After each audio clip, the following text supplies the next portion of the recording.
information provided by Goldfish. Can I get a handful? Sure.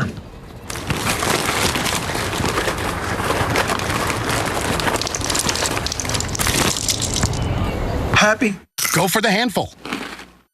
At Marshall's, our buyers hustle every day to get you great deals on all the good stuff.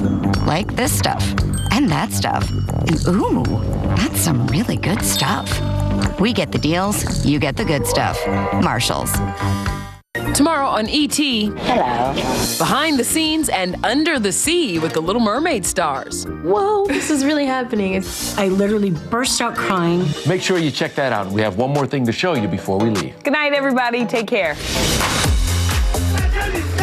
J-Law brought the fire and drama to happening now. Days ahead of the one-year mark of the Rob tragedy, city officials are asking for privacy.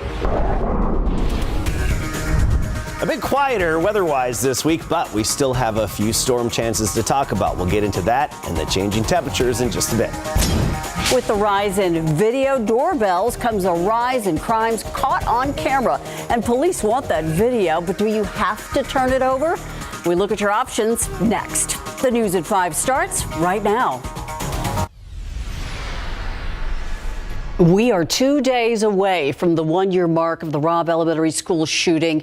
But today, a plea from the city of Uvalde asking that those who plan to come into the community show respect at this important time. City leaders trying to ensure the families and residents there who've been through so much already will be given space to honor that moment. Lee Waldman, live in Uvalde tonight. Lee, with all this in mind, the city putting up some strict road closures in the area. Yeah, road closures around Robb Elementary itself right here at the plaza, around several of those murals that are painted throughout this community, and the parking lot around the Civic Center will also be closed. That's starting tomorrow night and going into Wednesday. Now, city and Uvalde CISD officials said this was not to disrespect the 21 families' wishes of remembrance, but instead to respect the pain that's still being felt here. We can't even imagine the pain that the families are feeling. 1 year, and we realize you still don't have the answers that you need, and it's frustrating to all of us. Grief and anger intertwined here in Uvalde as we approach the one-year mark of the Robb tragedy. The city of Uvalde putting out a statement asking for privacy. Meanwhile, the families of the 21 angels are asking the world to remember their loved ones. Berlinda Arreola, Amarie Jo Garza's step-grandmother, addressed the contradicting statements. The families do have something going on prior to the vigil, which will be here, and a mural walk, and that is what they were trying to keep private for our sake. On May 24th, there will be a public candlelight vigil and butterfly release happening at the Uvalde Memorial Park Amphitheater at 7:30 p.m. In today's press conference, Uvalde CISD Interim Superintendent Gary Patterson was asked about the demolition of Robb Elementary. When everybody has cleared that building, we're waiting for one more party to clear it. When that's cleared, then we can begin the plans for the demolition. Patterson was pressed on what is taking so long. He says litigation. From the district attorney. We also learned the independent investigation into the Uvalde Police Department is moving forward, despite several roadblocks from the Uvalde County District Attorney, Christina Mitchell. I may be a little bit old-fashioned because I still believe in due process. We have to do this right, and that's the right way to do it. And it's taken way too long, and the mayor's expressed that frustration, and we all have it too. But we've got to see this through. At this point, there's still no timeline as to when the DA's investigation will finally be completed. We know several of the families of the victims have been and will continue to be let inside of Robb Elementary in order to see classrooms 111 and 112 where this tragedy happened. Live in Uvalde, Lee Waldman, KSAT 12 News. Thank you, Lee. Still so many questions surrounding this entire thing. I appreciate your reporting. Thanks, Lee. And Wednesday does mark 1 year since the tragedy at Robb Elementary in Uvalde. Are you confident that what you've been able to do since the start of the school year is enough to prevent another shooting from happening? Being in this role and being in this field as long as I have, I've had the same mindset and mentality that I'm going to keep the kids safe. Because there's someone at my child's school that's going to keep my kids safe. And on the law enforcement side of it is, I will keep your kids safe. I will protect your child. And that's what it comes down to at the end of the day. I will protect your child. If a bad person entered our schools, I will protect your child at all costs. We here at KSAT have been working all year long to tell the story. We've been talking to families, survivors, policymakers, and many others about their loss and their recovery. And we have live coverage from Uvalde starting on Wednesday morning on GMSA and leading up to our special 1 Year in Uvalde. It airs at 9 o'clock right here on KSAT 12, but also streaming on KSAT Plus and our YouTube page. A murder trial expected to start this week has already been delayed. John Chapman is charged with the murder of 4-year-old Del'Irvion Whitley back in 2017. Chapman's co-defendant in the case, Terrell Chase, will instead be going on trial this week in charges of felon in possession. Both men and 2 others still stand charged with murder, but the date for those potential trials have not been set yet. Whitley killed in a drive-by shooting on the east side as a result of gang violence, investigators say. We'll continue to follow this case and keep you updated when, in fact, a murder trial does take place. 2 rewards totaling $30,000 being offered to help find the person who killed 22-year-old Joseph Banales. He died on April 15th when he was shot in the head on his way home from a military ball by another driver. The Selma Police Department looking for that other driver and that vehicle that might be connected to the shooting. It's a dark-colored sports car with a loud exhaust, possibly a Nissan 350Z or 370Z. Crime Stoppers offering up to $5,000 for information that leads to an arrest. The Army Criminal Investigation Division offering another $25,000. If you know anything, call the Army CID at 210-221-1050 or Crime Stoppers at 210-224-STOP. We've got an update now on a shooting at a Northwest Side club last week. The victim identified as 20-year-old Devin Jordan King. He was shot Thursday morning at the Private Social Club, that's what it's called, on UTSA Boulevard. San Antonio police say the shooting happened during a fight between 2 groups totaling 20 people. 3 others injured. At last check, no one has been arrested. We have new information on a deadly hit and run. A bicyclist who was killed early Friday morning, now identified as 44-year-old Raymond Marshall Taylor. This happened near Pecan Valley and Highway 87. According to SAPD, Taylor was hit by a vehicle that had drifted around a curve. That person did not stay to help, and at last check, they had not been caught.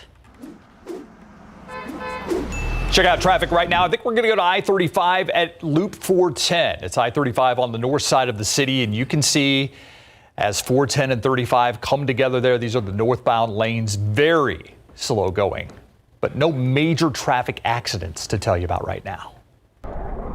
And very quiet weather-wise, just some patchy fair weather clouds and some high thin clouds streaming overhead. We started the day at 63, which is a little below average. And then this afternoon, we made it up to 85 for the high temperature, at least so far. That's our high. Sometimes between now and 6:30, we can gain an extra degree, but we'll have that update at 6.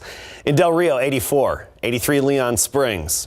Shirts right now at 84 degrees, 87 in Mico, and your Livernia, we're at 87 degrees. So nothing outrageous temperature-wise. I mean, this is pretty close to average, even a few degrees below average for this time of year. Partly cloudy through the night, not much of a breeze. Some minor fog developing closer to dawn tomorrow. And by 10 o'clock, we're at 76, midnight 72. Quieter this week, but we do have some storm chances to talk about. We'll get into that in a bit. Thank you, Adams. A murder trial now moving forward against a man accused of stabbing 4 University of Idaho students to death 6 months ago. The attorney for Brian Koberger entering a not guilty plea on his behalf. The 28-year-old suspect indicted on 4 murder charges last week for the stabbing deaths of Kaylee Goncalves, Madison Kogan, and Anna Kernodle and Ethan Chapin. They were all brutally murdered in November at their off-campus home. Koberger's former public defender says the grand jury indictment could be beneficial to his case. The less information that's given to the public and talked about in the media, it certainly protects Brian's right to a fair trial and his due process rights. Authorities believe the attack was targeted, part of a plan that entailed a cross-country trip home to Pennsylvania afterwards. A motive is unknown, but prosecutors are compiling thousands of pieces of evidence to make the case. If convicted, Koberger could face the death penalty. It is not a situation you want to find yourself in, catching a crime on your doorbell camera. But we see it a lot. And now police departments across the country are increasingly asking for homeowners' videos. The question is, can they get them without your permission? 12 News Side's Marilyn Moritz breaks down the ways police can get those videos. Whether you're looking for porch pirates, wild animals, or car thieves, a video doorbell or security camera can come in handy. Law enforcement agencies are taking notice. The Ring app has a neighborhood watch style social network called Neighbors. Law enforcement uses that network in order to request videos from users. Ring now has more than 2,500 partnerships with police agencies, but the program has come under fire from some social justice and digital rights groups who think it unfairly targets communities of color. So if police ask for your video, do you have to give it to them? Consumer Reports says legally, no. If police ask for your footage, you can choose to share it with them, or you can simply ignore the request. If you don't share, Ring says it won't give law enforcement access to your cameras, your videos, or any of your personal information. And police never have access to a live feed. But police can still get the video without your consent. If your footage is stored in the cloud on manufacturers' servers, police can get it in two ways. First, through a search warrant or subpoena, or they can cite a federal law that allows manufacturers to share footage in a potentially life-threatening emergency. If the footage is stored locally on your camera, police may have to come to you directly to request it or serve a warrant. If you have a Ring camera, you can opt out of receiving requests for your footage from law enforcement by going into the app settings. Marilyn Moritz, KSAT 12 News. The clock is ticking, but 3 more hours of negotiations in Washington have produced no solution to the debt crisis facing the country. If the U.S. defaults on its loans, it's expected to cause a global economic catastrophe. ABC's Ike Ajachi with what both sides of the political tug-of-war are now demanding. Ahead of this face-to-face meeting with President Biden attempting to avoid a default on the nation's debt, House Speaker Kevin McCarthy walking into the Capitol this morning criticizing spending by Democrats. We're going to spend less than we spent last year. That is why we go from crisis to crisis to crisis. But during his press conference in Japan yesterday, the president laid the blame for the debt ceiling crisis at the feet of Republicans. It's time for the other side to move from their extreme positions, because much of what they've already proposed is simply, quite frankly, unacceptable. Republicans say they will not raise the debt ceiling until the president agrees to deep spending cuts, reclaiming unspent COVID funds, imposing stricter work requirements for certain federal aid programs like food stamps and immigration provisions, as well as an increase in military spending. Meanwhile, sources say the White House made an offer that would limit military and domestic spending, affecting programs that provide aid to education, housing, and scientific research. Biden also says he wants to raise taxes on large businesses and wealthy Americans, but one of the Republican negotiators expressing slight optimism. We know the deadline, we know the challenge, people are working in good faith. Treasury Secretary Janet Yellen says the U.S. will run out of money to pay its bills by a hard deadline of June 1st. Ike Ajachi, ABC News, Washington. Do you have allergies? Well, here in South Texas, they're pretty common. And as it turns out, allergy season is running longer. The explanation in which U.S. city suffers the most when we come back. Plus, the kickoff to the campaign season officially underway. One Republican presidential candidate hoping to resonate with American voters. What's behind Senator Tim Scott's campaign after the break. Stefania Jimenez here in the KSAT 12 newsroom, and here's what we're working on for the news at 6 as we approach the 1-year mark of the tragedy in Uvalde. The story behind where it happened is the focus of an all-new KSAT Explains. Robb Elementary School in Uvalde has a significant history in this community, long before the tragedy of nearly a year ago. Those stories and those memories in KSAT Explains today at 6. Plus, did you know that college tuition is free for Texas students who were once in foster care? Here's the thing, though. Less than half of them actually take advantage of that. At 6, why a student used her waiver at the Alamo Colleges district and how it's changed her life. Also, treating PTSD through scuba diving. A group of veterans is using that niche sport as an alternative to therapy. And at 6, you're going to see what that experience is all about. We'll see you then.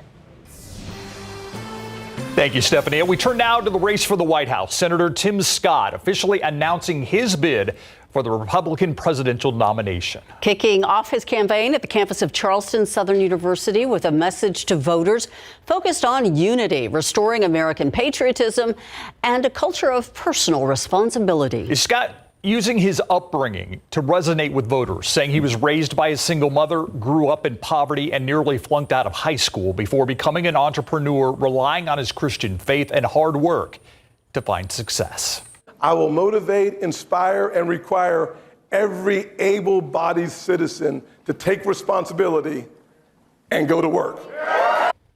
Senator Scott, known for being a top conservative member of the Senate, he's opposed to abortion rights and tax cuts to fight poverty. He joins a growing list of candidates who are vying for the Republican nomination.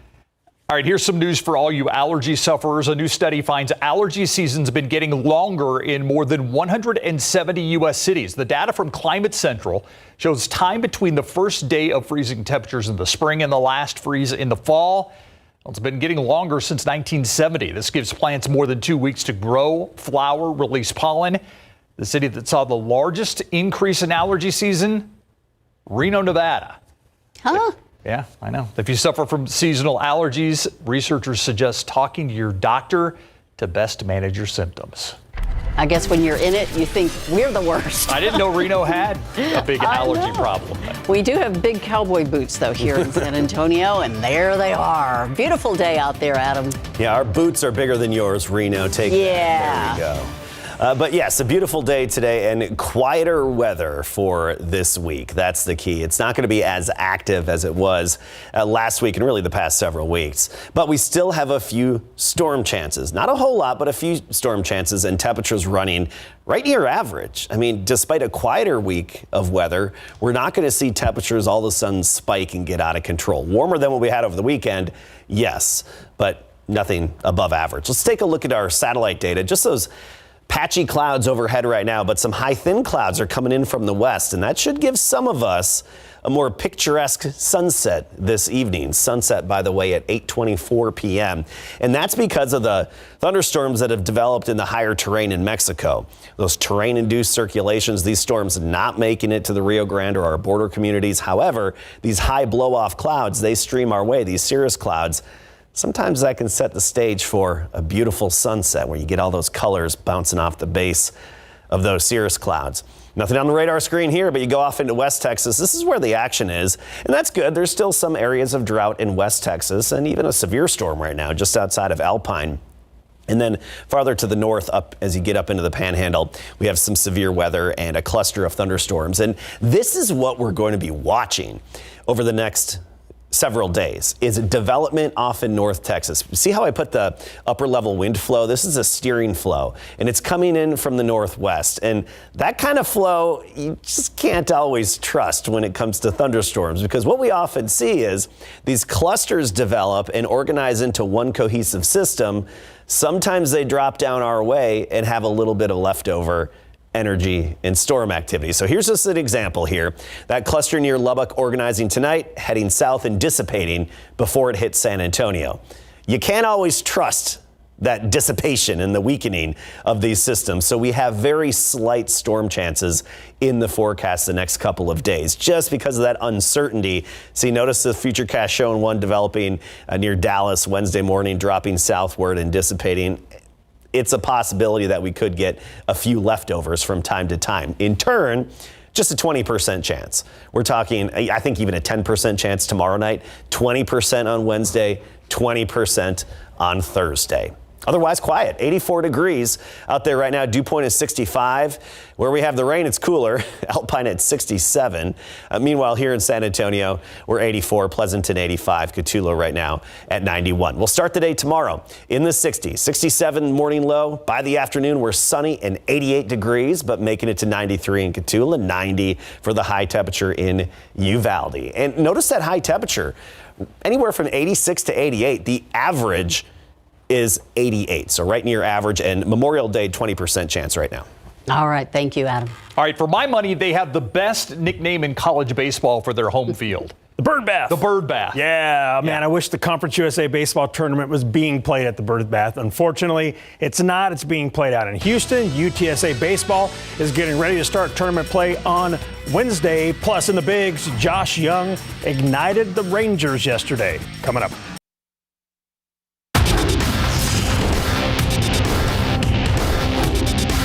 You can't win enough. So I would say, I don't think we've done enough yet, but I'd say win the whole thing. Why not? Not leave it to chance, you know? Luke Malone and the Roadrunners want to win the Conference USA tournament because they're dreaming of Omaha and big board sports. After finishing the regular season 38-17 overall and 21-8 in the Conference USA, the Roadrunners are now getting ready for the CUSA baseball tournament going down at Reckling Park at Rice University. So UTSA has an RPI of 64. That's rating percentage index. So head coach Pat Hallmark said with that RPI, they must win the Conference USA tournament to advance to the College World Series. Well, of course, tournament's big, but you got to look at it like game at a time because baseball is so random. Like, you just got to get there. Teams that win the World Series can win like 80 games, 90 games. It's, you know what I mean? Like, as long as you get there, everyone has a chance. So we can't look ahead. We got to just focus on game one, which is against Middle Tennessee. You know, at this point in the season, every game we play is 100% focus, and so that's how we feel going into this weekend. You know, we feel confident that we can do well this weekend and all through this week, and so we're confident and we're feeling good and we're ready to go and play well. Number 2 seed UTSA will face 7 seed Middle Tennessee 12:30 p.m. Wednesday in Houston, and the tournament is double elimination. Josh Young and the Texas Rangers swept the Rockies this weekend, outscoring them 31-10. Yesterday in their 13-3 win, the MacArthur grad went 1 for 4, hitting a solo home run in the bottom of the second inning to start the scoring. His 9th homer this season. You know, he's cooled off a bit from his hot start in April, but his skipper isn't worried about him. You know, he kind of ignited us, today with the home run. But he's just a good hitter. And, he can go out the other way. He can pull it. So we're all going to have a little bump in the road occasionally, especially these everyday guys. But you know what? I think he's even surpassed what we were hoping as far as just, being consistent at the plate. He's been that good. The Rangers start a 9-game road trip tonight. First up, 3 at the Pittsburgh Pirates. Have I mentioned I like those blue unis that they're wearing, the powder blue? That's the first time I've heard you say it, but they are pretty sweet. I like them. Yeah. Thanks, Larry. We'll be right back. Sure, that means a lot to them. Tomorrow, sunny, well into the 80s, even low 90s in spots, closer to the Rio Grande, low 90s. However, Helotes 86, Timberwood Park 87, Elmendorf 89, and Castroville 90. And then temperatures don't change much the rest of the week either. And I want to point this out, this beautiful morning shot after the rain in Vanderpool today. Isn't that great? Very nice. Lovely. Thanks for watching. See you at 6.